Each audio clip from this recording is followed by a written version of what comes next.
সর্বশেষ যে ব্যক্তি জাহান্নাম থেকে মুক্তি লাভ করবে তাকে আল্লাহ পাক বলবেন, ফেরেশতাদেরকে বলবেন, ও আমার ফেরেশতারা, আমার এই বান্দাকে জান্নাত এবং জাহান্নামের মাঝখানে রেখে দাও।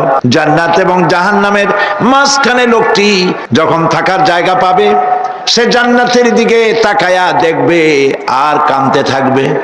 আল্লাহ পাক জিজ্ঞেস করবেন, বান্দারে, যুগের পর যুগ ধরে জাহান্নামে কেঁদেছো, আমি রব্বুল আলামিন জাহান্নাম মাফ করে দিয়া জান্নাত জাহান্নামের মাঝখানে রেখে দিয়েছি, আযাব থেকে তো বেঁচে গেছো, এখন কান্দো কেন? লোকটি বলবে, রব্বুল আলামিন কান্দি এই কারণে, জাহান্নাম থেকে মাফ করেছো, তোমার শুকরিয়া আদায় করি। জান্নাত তো আমার কপালে নাই, কিসমতে নাই, কিন্তু জান্নাত আমি এখান থেকে দেখতে পাচ্ছি, জান্নাতের সুঘ্রাণ আমার নাকে আসতেছে, কপালে নাই যাওয়ার। আমি কাঁদি এই জন্য, তুমি যদি মেহেরবানি করে আমাকে জান্নাতের দরজার কাছে একটু দাঁড় করায় দিতা, প্রাণ ভরে তোমার জান্নাতের দৃশ্যটা একটু দেখতাম। আল্লাহ পাক তার আরজি পূরণ করবেন, বলবেন যাও, ফেরেশতাদের বলবেন এর জান্নাতের দরজার কাছে দাঁড় করায় দাও। জান্নাতের দরজার কাছে দাঁড়িয়ে লোকটি আবার কান্না শুরু করবে। আল্লাহ পাক প্রশ্ন করবেন, এবার কান্দো কেন? লোকটি বলবে, রব্বুল আলামিন কান্দি এই কারণে, জান্নাতের এই দরজায় দাঁড়ায়া জান্নাতের অফুরন্ত নেয়ামত কিছুই ভালো করে দেখা যায় না, শুধু অল্প জায়গা দেখি। যদি তুমি আমারে দয়া করে জান্নাতের মাঝখানে দাঁড় করায় দিতা, চতুর্দিকে তাকায়া তাকায়া দেখা কলিজারে ঠান্ডা বানাইতাম। তবে আমি ওয়াদা করি, জান্নাতের কোনো নাজ নেয়ামত, কোনো ফল আমি খাবো না, ধরবো না, সইব না। একটুখানি মেহেরবানি করে মাঝখানে দাঁড় করাইয়া দাও, জান্নারে ঠান্ডা করি। আল্লাহ রব্বুল আলামিন ফেরেশতাদের বলবেন, আমার এই বান্দারে জান্নাতের মাঝখানে দাঁড় করাইয়া দে। আল্লাহর নবী বলেন, জান্নাতের মাঝখানে দাঁড়িয়ে লোকটি আগের চাইতে আরো জোরে চিৎকার মেরে কাঁদতে থাকবে। আল্লাহ পাক বলবেন, বান্দারে কি হলো তোর? দরজার কাছে আসতে চাইছিলে, আইনা দিলাম। আবার এবার মাঝখানে আসতে চাইছো, তাও এনে দিয়েছি, আবার কান্দো কেন? লোকটি বলবে, রব্বুল আলামিন এবার কান্দি এই জন্যে, তুমি যখন দয়া করে একটিবার জান্নাতের মাঝখানে এনে আমাকে দাঁড় করায় দিয়েছো, তুমি রহমান রহিম গফুরুর রহিম, এই জান্নাত থেকে আবার আর বাইর করে দিও না। আল্লাহ রব্বুল আলামিন বলবেন, ও আমার বান্দারে, আমার এই জান্নাত তোর খুব পছন্দ হয়েছে নাকি? লোকটি বলবে, রব্বুল আলামিন কলিজা ঠান্ডা হয়ে গেছে, ভাবতেও পারি নাই জান্নাত এত সুন্দর। আল্লাহ পাক বলবেন, বান্দারে, এরকম একটি নয়, দুইটা নয়, তোর জন্য আমি 10টা জান্নাত এইরকম রিজার্ভ করে রাখছি। সুবহানাল্লাহ। আল্লাহ পাককে ভয় করে পৃথিবীর সমস্ত পাপ থেকে যারা নিজেকে রক্ষা করবে, আল্লাহ তাদের জন্য এই জান্নাত রেখে দিয়েছেন। সুবহানাল্লাহ। সেই জান্নাতের রিসিপশন আপনারা আন্দাজ করতে পারবেন না, রিসিপশন কারে কয়। কি এর প্রধানমন্ত্রী আর প্রেসিডেন্ট, 4-5টা পুলিশ আর আর্মি এসে একটা ফট করে সেলুট মারলো, বাস শেষ হয়ে গেল, এরকম না। জান্নাতীদেরকে রিসিপশন দেওয়া হবে। জান্নাতীরা যখন আল্লাহর হুকুমে জান্নাতের দিকে যেতে লাগবে, আর যখন জান্নাতের কাছে চলে যাবে, আল্লাহ রাব্বুল আলামিন শোনায় দিচ্ছেন, হাত্তা ইযা জাউহা ফুতিহাত আবওয়াবুহা ওয়া ক্বালা লাহুম খাজানাতুহা সালামুন আলাইকুম তিবতুম ফাদখুলুহা খালিদিন। সুবহানাল্লাহ। জান্নাতীরা যখন জান্নাতে প্রবেশ করার দরজার মুখোমুখি হবে, তার রক্ষীগণ তখন বলবে, সালামুন আলাইকুম, আল্লাহর শান্তি তোমাদের উপরে বর্ষিত হোক। সুবহানাল্লাহ। দুনিয়ার টাটকা সুখগুলি 2 পা দিয়ে ঠেলে দিয়েছো, টাটকা সুখগুলি গ্রহণ করো নাই, হারাম খাও নাই, আল্লাহর দ্বীন কায়েমের জন্য রক্ত দিয়েছো, জীবন দিয়েছো, কষ্ট করেছো, আল্লাহকে ভয় করেছো। আমাদের সালাম গ্রহণ করো, জান্নাতের মধ্যে ঢুকে যাও চিরকালের জন্য। সুবহানাল্লাহ। আর বাইর হওয়া লাগবে না, চিরকাল এই জান্নাতের মধ্যে তোমরা বসবাস করতে পারবে, আল্লাহ রাব্বুল আলামিনের ফেরেশতারা বলে দিবে। জান্নাতের মধ্যে আল্লাহ পাক হুরদের সঙ্গে জান্নাতীদের বিয়ের ব্যবস্থা করে দিবেন। কোরআনে কারিমে আল্লাহ পাক বলেন, মুত্তাকিইনা আলা সুরুজিম মাসফুফাতিন ওয়া যাওয়াজনাহুম বিহুরিন ঈন।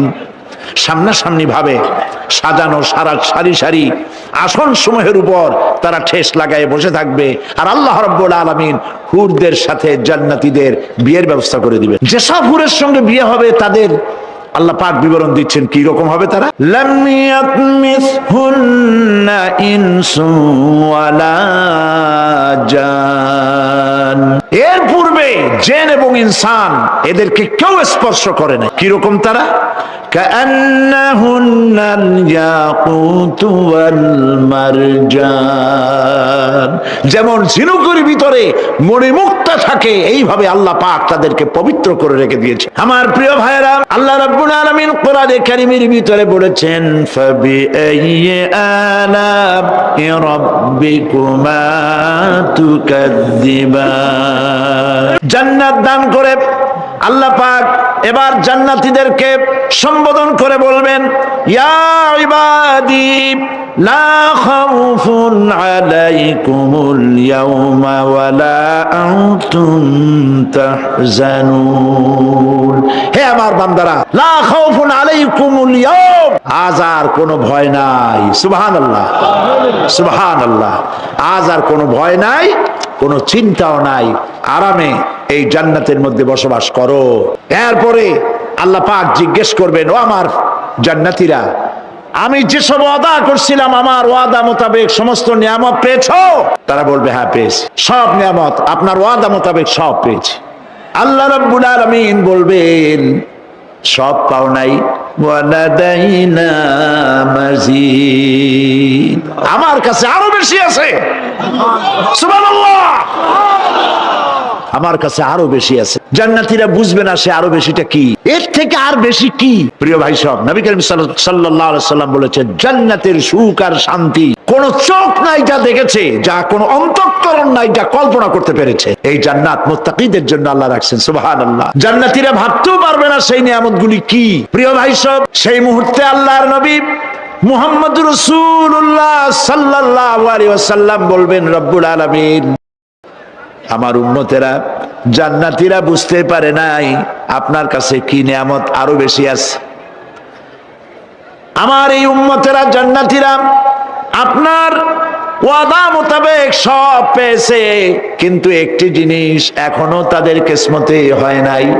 সেই জিনিসটা হলো, যারা তার রবকে না দেখে শুধু কোরআন আর হাদিসের কথা শুনে আরবের ঘুম হারাম করে তাহাজ্জুদের নামাজ আদায় করেছিল, চোখের পানি ফেলেছিল, যারা জান্নাত দেখে নাই, জাহান্নাম দেখে নাই, আপনাকে ভয় করে যারা জীবন পরিচালনা করেছিল, যারা আপনাকে দেখে নাই, না দেখে শুধু কোরআন হাদিস বিশ্বাস করে যারা অকাতরে নিজেদের জীবন বিলায় দিয়েছিল, এই জান্নাতীরা এখন পর্যন্ত তার রবকে দেখতে পারে নাই। আল্লাহ রাব্বুল আলামিন তার সামনে থেকে ৭০,০০০ পর্দা সরে যাবে। আল্লাহ পাক বান্দাদের আরজি পুরা করার জন্য জান্নাতীদের সামনে তিনি জালোয়া ফরজ হবে। কোরআন শরীফের ভিতরে আল্লাহ পাক বলেন, জান্নাতীরা তারা আল্লাহর দিকে, জান্নাতীরা তার রবের দিকে তাকিয়ে থাকবে, আর রব তার বান্দাদের দিকে তাকায়া থাকবে। প্রাণ ভরে জান্নাতীরা রবকে দেখবে। সুবহানাল্লাহ। আল্লাহ পাককে দেখবে। প্রাণ খুলে আজ দোয়া করি, রব্বুল আলামিন জান্নাতের যেই পরিবেশে, যেই জায়গায় তুমি দয়া করে তোমার গোলামদেরকে তুমি নিজেই দর্শন দিবে, দেখা দিবে। মনিব গো, ও আমাদের রব, আজ এই বিশাল জনসমুদ্র নিয়ে তোমার দরবারে আবেগ ভরা কণ্ঠে বলি, যেই অনুষ্ঠানটি তুমি এমন মুবারক অনুষ্ঠান করবে যেখানে তুমি জান্নাতীদেরকে দেখা দিবে, ওই জান্নাতের কোনো একটি, ওই অনুষ্ঠানের কোনো একটি কোনায় কানায় আমাদেরকেও দাঁড় করাইয়া দেখার তো। আল্লাহ রাব্বুল আলামিন মানুষের সামনে এত সব নিয়ামত রেখেছেন, এই জান্নাত দান করবেন। এরপরে আল্লাহ রাব্বুল আলামিন কোরআনে কারীমের মধ্যে বলেছেন, রব্বিস সামাওয়াতি ওয়াল আরদি ওয়া মা বাইনাহুমার রাহমানি লা ইয়ামলিকুনা মিনহু খিতাবা। এসব পুরস্কার রয়েছে তোমাদের সেই রবের পক্ষ থেকে যিনি আকাশ আর জমিনের মালিক। সুবহানাল্লাহ বলবেন না? যার সামনে কথা বলার ক্ষমতা কারো হবে না। এটি একটি মারাত্মক কথা। কিয়ামতের দিন আল্লাহর দরবারে কেউ কথা বলতে পারবে না আল্লাহর নির্দেশ ছাড়া। একটি আকীদা পরিষ্কার করে নিয়ে যান আপনাদের।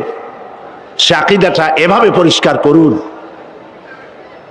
কোন পীর সাহেব, কোন খাজা বাবা, কোন মাওলানা, কোন মুহাদ্দিস, কোন বুজুর্গ আপনাকে সুপারিশ করতে পারবে না যদি না আল্লাহ পাক তাকে কথা বলার তৌফিক না দেন। মনে থাকবে এটা। আয়াতুল কুরসির ভিতরে আমরা পড়ি, মান যাল্লাযী ইয়াশফাউ ইনদাহু ইল্লা বিইজনিহি। আল্লাহ পাক বলেছেন কিয়ামতের দিন আল্লাহর দরবারে কার সাহস আছে কথা বলতে পারে? মান যাল্লাযী ইয়াশফাউ ইনদাহু ইল্লা বিইজনিহি। আল্লাহর অর্ডার ছাড়া, হুকুম ছাড়া আল্লাহর সামনে কথা বলার সেদিন কেউ থাকবে না। সুবহানাল্লাহ। হযরত ইব্রাহিম আলাইহিস সালাম, হযরত ইব্রাহিম আলাইহিস সালাম কিয়ামতের দিন তার নিজের পিতা সম্পর্কে সুপারিশ করবেন। রব্বুল আলামিন, আমার আব্বার জন্য সুপারিশ করতেছি, মেহেরবানি করে জাহান্নাম থেকে তারে আপনি রক্ষা করুন। আল্লাহ রব্বুল আলামিন বলবেন, ইব্রাহিম তোমার সুপারিশ মঞ্জুর হবে না। প্রিয় ভাই সব, একটু মাথা খাটান, চিন্তা করেন। উলুল আযম পয়গম্বর, জাতির পিতা। কে জাতির পিতা? চিল্লায় বলুন, কলিজা সাফ করে ফেলুন। মুসলমানদের জাতির পিতা হাফিজ হাবি কেউ হতে পারে না।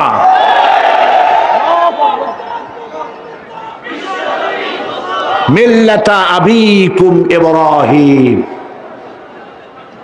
ইব্রাহিম আলাইহিস সালাম এই মিল্লাতের পিতা। সুবহানাল্লাহ। হযরত ইব্রাহিম আলাইহিস সালাম কিয়ামতের দিন বলবেন, আল্লাহ আমার আব্বার জন্য সুপারিশ করছি। আল্লাহ পাক বলবেন মঞ্জুর হবে না। আজর তোমার পিতা হতে পারে, কিন্তু আমার খলিলকে আগুনে ফেলার জন্য নমরুদকে সে সহযোগিতা করেছে, আমি তোমার পিতাকে ক্ষমা করব না। নবী করিম সাল্লাল্লাহু আলাইহি সাল্লামকে সাহাবায়ে কেরাম জিজ্ঞেস করেছেন, হে রাসূল, আপনার আব্বা এবং আম্মার অবস্থা কি হবে? নবী করিম সাল্লাল্লাহু আলাইহি সাল্লাম কেঁদে ফেলেছেন, সব বলেছেন, আমি তাদের কোনো উপকারে আসব না। আল্লাহু আকবার। আপনি মনে করছেন নাকি যে ইয়া নবী সালাম আলাইকা বলি অমনি নবী সুপারিশ পাবেন? এত সহজ। কতগুলা রসগোল্লা খাইলেন আর বড় একটা মিছিল করলেন আর অমনি চলে যাবেন? পৃথিবীর সব মানুষ, সাহাবায়ে কেরাম বাদ দেন, পৃথিবীর সমস্ত মানুষ একত্রিত হয়ে আবু তালেব রাসূলুল্লাহকে যে ভালোবেসেছেন, ওর 1000 ভাগের 1 ভাগও সারা দুনিয়ার মানুষ রাসূলুল্লাহকেই ভালোবাসতে পারবে? পারবে? নিজের ছেলে আলীকে, আলী রাদিয়াল্লাহু তাআলা আনহুকে আলাদায় বিছানায় শোয়াইয়া, ছোট্ট মানুষ হযরত আলী আলাদা জায়গায় রাখিয়া মুহাম্মদুর রাসূলুল্লাহ সাল্লাল্লাহু আলাইহি ওয়াসাল্লাম এতিম মানুষ, তারে কলিজার সাথে বুকের মধ্যে আশ্রয় দিয়ে আগলে রেখেছেন বুক ভরে। সেই আবু তালেব মৃত্যুর সময় নবী করিম সাল্লাল্লাহু আলাইহি ওয়াসাল্লাম বলেছিলেন, চাচা একটি বার আমার কানে তাওহীদের কালেমা শোনায় দেন। আবু তালেব, তার কিসমতে ছিল না কালেমা। মরে যাওয়ার পর একজন সাহাবী বলেছিলেন, ইয়া রাসূলুল্লাহ, মৃত্যুর সময় আবু তালেবের মুখ আমি নড়তে দেখেছি, তিনি কালেমা পড়েছেন সম্ভবত। রাসূলুল্লাহ সাহেব বলেছেন, আমি শুনি নাই। এত ভালোবাসার পরেও হাদিস শরীফে এসেছে আবু তালেব জাহান্নামে যাবে। কোথায় যাবে? জাহান্নামে। সবচাইতে কম আযাব হবে কার? আবু তালেবের। কম আযাবটা কি? হাদিস শরীফে এসেছে কম আযাব হলো জাহান্নামের আগুন দিয়ে এক জোড়া জুতা তৈরি করে আবু তালেবের পায়ে পরিয়ে দেওয়া হবে। সেই জাহান্নামের আগুনের তৈরি করা জুতার তাপে আবু তালেবের মাথার ঘিলু করতে লাগবে। এত ভালোবেসে যদি কিয়ামতে উপায় না হয়, আপনি ইয়া নবী সালাম আলাইকা, ইয়া রাসূল সালাম আলাইকা, আর কতগুলো জিলাপি খাইলেন, বড় একটা মিছিল করলেন।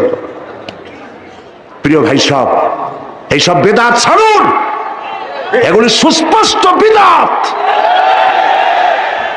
রাসূলুল্লাহকে ভালোবাসবেন, সাহাবীরা যেভাবে ভালোবেসেছেন ওইভাবে ভালোবাসবেন। আল্লাহ রাব্বুল আলামিন বলেন, যালিকাল ইয়াউমুল হক ফামান শাআ আত্তাখাযা ইলা রাব্বিহি মাআবা। এই দিনটি অবশ্যই আসবে, সেদিনটি নিশ্চিতভাবে আসবে।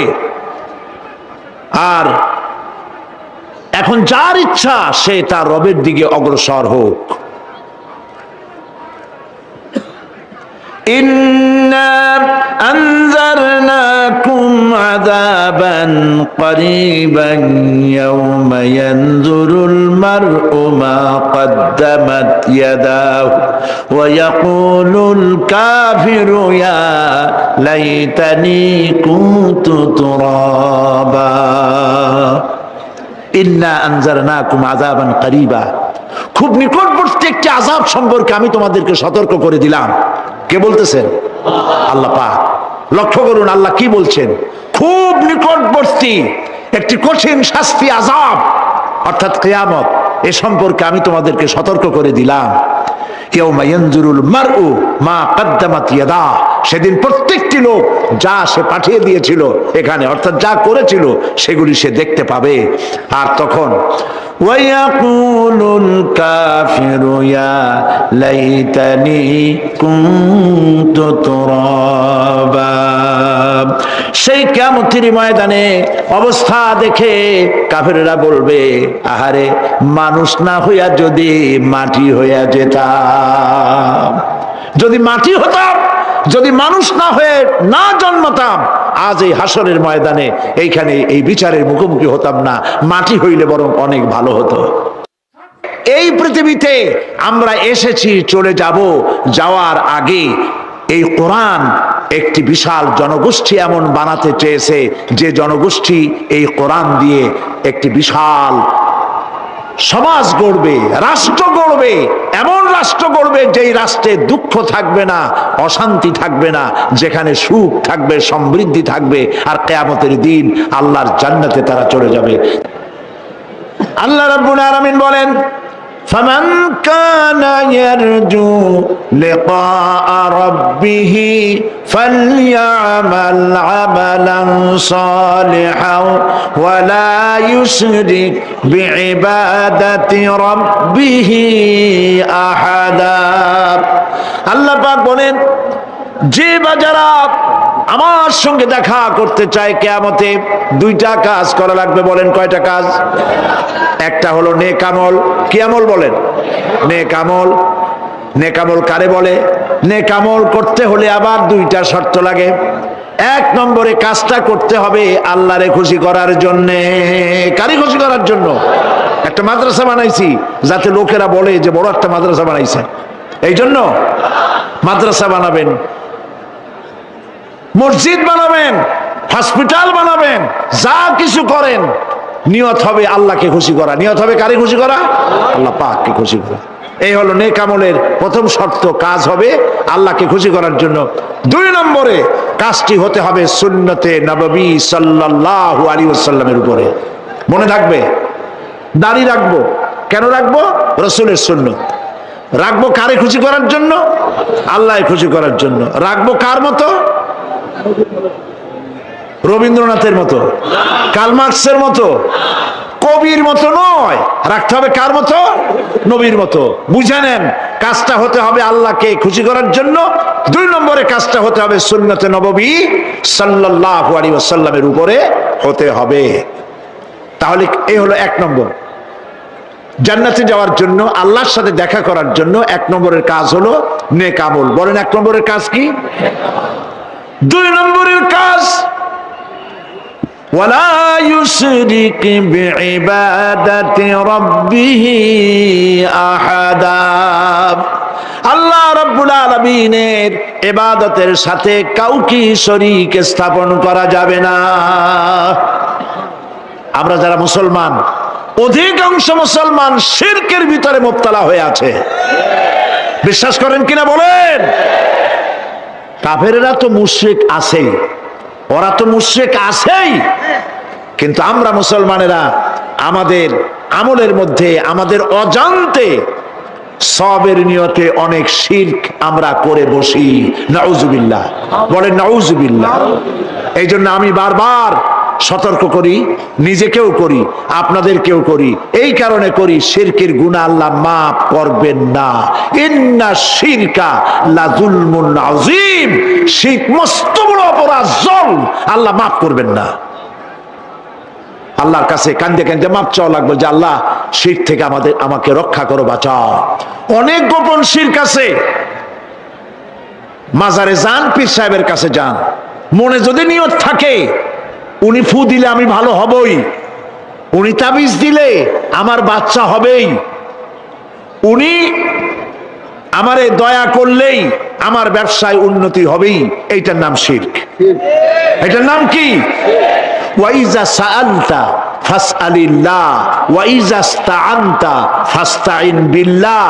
যা বলার আল্লাহরে বলো, আর যা চাওয়ার কার কাছে চাও? চিল্লায় বলেন। কলিজাটাকে পরিষ্কার করে যান আজকের মাহফিলে। এই কলিজায় কারো প্রতি কোনো ভয় রাখবো না আল্লাহ ছাড়া। ভয় করবো কারে বলেন? মহব্বত আল্লাহ ছাড়া, এত বেশি মহব্বত আর কাউকে করব না। আল্লাহ তাআলা আমাদের কলিজায় তোমার ভয় এবং মহব্বত দিয়ে ভরে দাও, রাসূলের মহব্বত দিয়ে আমাদের দিলকে ভরে দাও।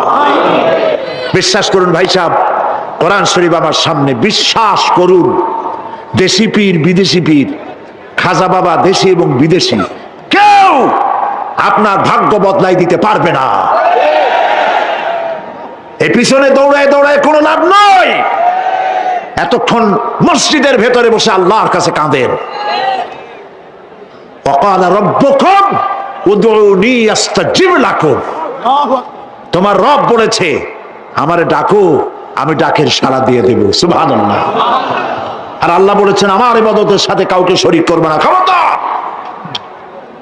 আলাইসাল্লাহু বিকাফিন আবদা।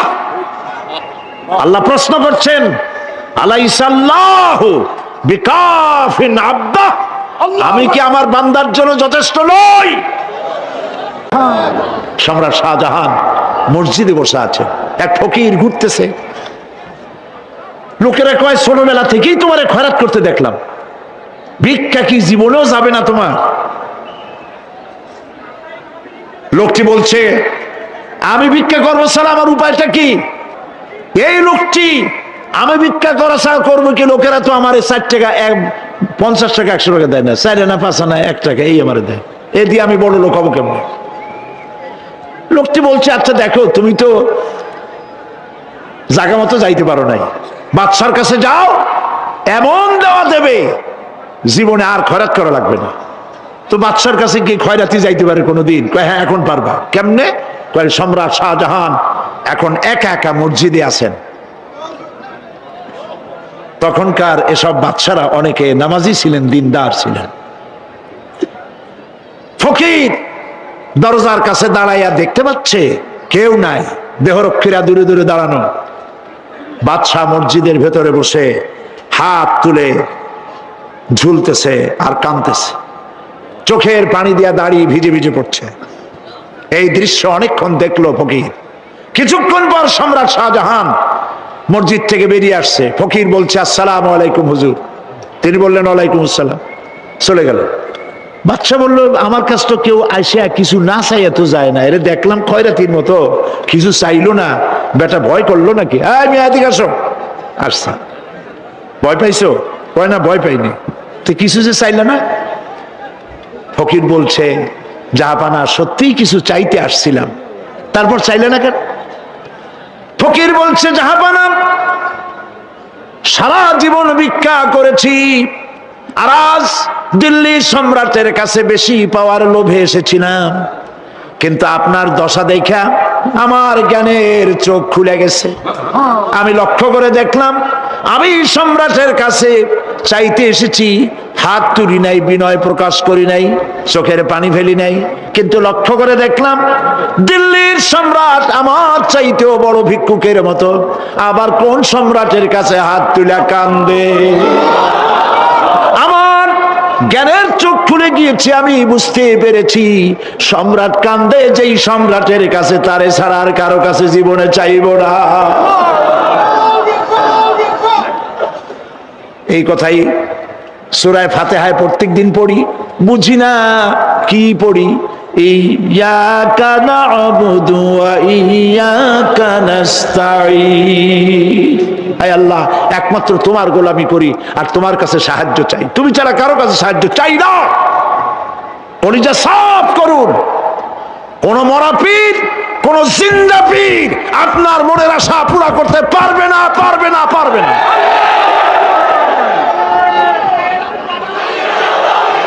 আর আজ থেকে কোন মাজারে টাকা দিবেন না, পয়সা দিবেন না, আগরবাতি দিবেন না, মোমবাতি দিবেন না, গোলাপ পানি দিবেন না। কারা কারা দিবেন না হাত উঁচু করে দেখা। আল্লাহুম্মা আমিন। আয় আল্লাহ তাআলা, মানুষ যদি আমেরিকায় যায়, ইউরোপে যায়, সপ্তাহে সপ্তাহে বা দিনে দিনে প্রতিদিন টেলিফোনে কথা বলা যায়, চিঠিপত্র দিয়া খোঁজ পাওয়া যায়। আমাদের মা বাবা, আত্মীয় স্বজন যুগের পর যুগ কবরের মধ্যে শুয়ে আছে, কোনো খবর জানি না।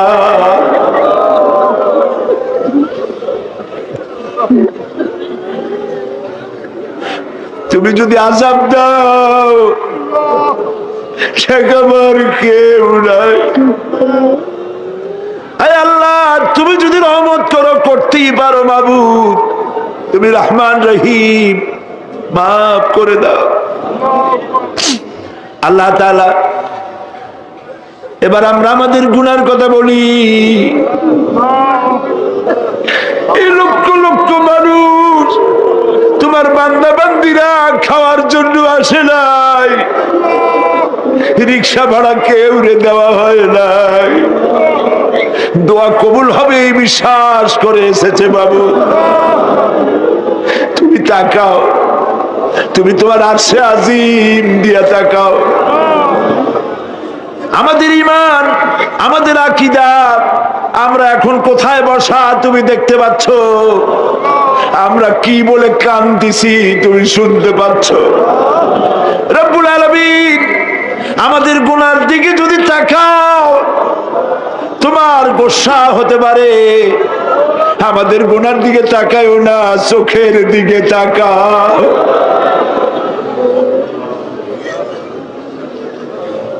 আল্লাহ, আমাদের চোখের দিকে তাকাও। আমরা এতিম, কাঙ্গাল, ভিক্ষু, তুমি গনি, আমরা ফকির। আল্লাহ তাআলা, তোমার জাহান্নামের ভয় পাই, আমাদের জন্য জাহান্নাম হারাম বানায় দাও। রব্বুল আলামিন, আমরা জানি দিনের বেলায় সরকারি অফিস চলে, সন্ধ্যাবেলায় অফিসগুলি বন্ধ হয়ে যায়, আর রাত যত গভীর হতে থাকে তোমার রহমতের অফিস কর্মচঞ্চল হয়ে যায়।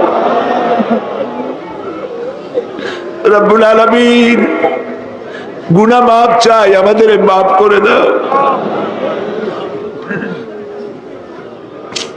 আয় আল্লাহ তাআলা, আমরা অন্যায় করেছি বলে সারা দুনিয়ায় আজ মুসলমানেরা মায়ের খাইতেছে। আল্লাহ, কান্দো মুসলমানেরা, কান্দো।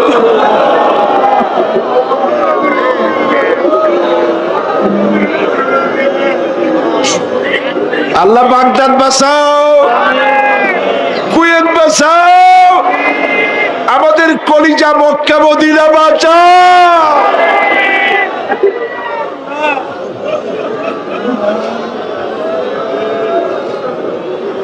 রব্বুল আলামিন আমাদের কান্না তুমি শোনো বাবু, আমরা অপরাধী, আমরা গুনাহগার, আমরা মাপ চাই বাবু, আমাদের মাফ করে দাও। মুসলমানদের কাফের দিয়ে পিটায় বাইরো না বাবু,